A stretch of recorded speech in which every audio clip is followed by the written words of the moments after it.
अगर डाटाबेस एक ही है और 10 लाख रीड रिक्वेस्ट एक साथ डीबी में आ जाए तो तुम डाटाबेस को क्रैश होने से कैसे रोकोगे? सर, इसमें हम रीड रेप्लिका यूज कर सकते हैं। ओके, क्या तुम रीड रेप्लिका को थोड़ा और डिटेल में एक्सप्लेन कर सकते हो? In detail.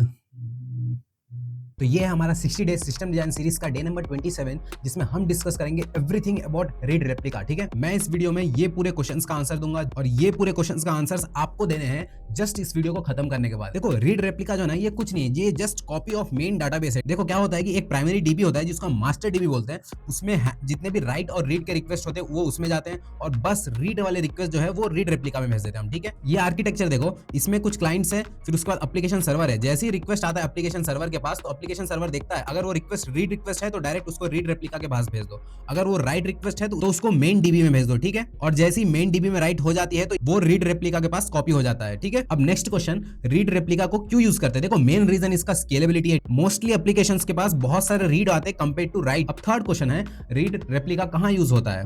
देखो, ये टिपिकली हाई रीड वाले सिस्टम में यूज होता है, जैसे कि सोशल मीडिया प्लेटफॉर्म। अब फोर्थ क्वेश्चन तुम्हारे मन में आ रहा होगा, क्या होगा अगर हम रीड रेप्लिका यूज नहीं करेंगे? देखो, सबसे पहला प्रॉब्लम तो ये हो जाएगी कि सब पूरे रिक्वेस्ट जो है एक ही डीबी में चला जाएगा, मेन डीबी में। और सेकंड प्रॉब्लम जो है ना, वो स्केलेबिलिटी बहुत पूरी हो जाएगी। अब मेन क्वेश्चन, रेप्लिकेशन कैसे वर्क करता है? देखो, ये करने के दो मेथड होते हैं। सबसे पहले एसिंक्रोनस रेप्लिकेशन। देखो, उसमें क्या होता है, पहले राइट होता है प्राइमरी डीबी में और फिर वो डाटा जो है कॉपी हो जाता है रेप्लिकास में। ठीक है, इसमें एक प्रॉब्लम आती है रेप्लिकेशन लैग की। मान लो एप्लीकेशन सर्वर ने मेन डीबी में राइट किया और वो रेप्लिका में कॉपी होने से पहले किसी ने रीड रिक्वेस्ट कर, तो इसको रेप्लिकेशन लैग बोलते हैं। ठीक है, और दूसरा वे है कि सिंक्रोनस रेप्लिकेशन कर दो। इसमें क्या होता है कि तुम पहले राइट करोगे मेन डीबी में, जब तक कॉपी नहीं होगी वो रीड रेप्लिका में तब तक हम राइट को सक्सेस नहीं बोलेंगे। सो आई होप आपको रीड रेप्लिका क्या होती है समझ में आ गया हो। अगर आपको सही में समझ में आया हो तो जो हमने ये वाला क्वेश्चन डिस्कस किया था स्टार्टिंग में, उसका आंसर आपको कमेंट सेक्शन में देना है। ठीक है, see you in day 28, till then bye.